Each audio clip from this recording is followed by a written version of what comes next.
السلام عليكم ورحمة الله وبركاته. سويت معاكم كوكتيل، طريقة مرة سهلة ولذيذة، طبعا بارد ومرة يسرسح. ويلا نشوف الطريقة. أول شي هنا عندي بالخلاط نزلت تقريبا 3 حبات من المانجا، تقدرون تنزلون مجمدة عادي. وكمان هنا نزلت حبتين من الفراولة، وكمان حبة كاملة من الموز.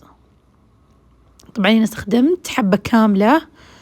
وهنا أنزل الموية على حسب إيش تبغون قوامه، تبغون قوامه ثقيل أو تبغونه خفيف على حسب. وبعدها خلطتها بالخلاط حتى يعني امتزجت المكونات والفواكه اختلطت مع بعض. طبعا عندي هنا كاستين حطيت عليها فيمتو بالقاع الكاسة، وأنزل هنا العصير.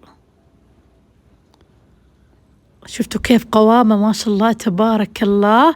طبعا الطعم ولا غلطة، وبالعافية علينا وعليكم.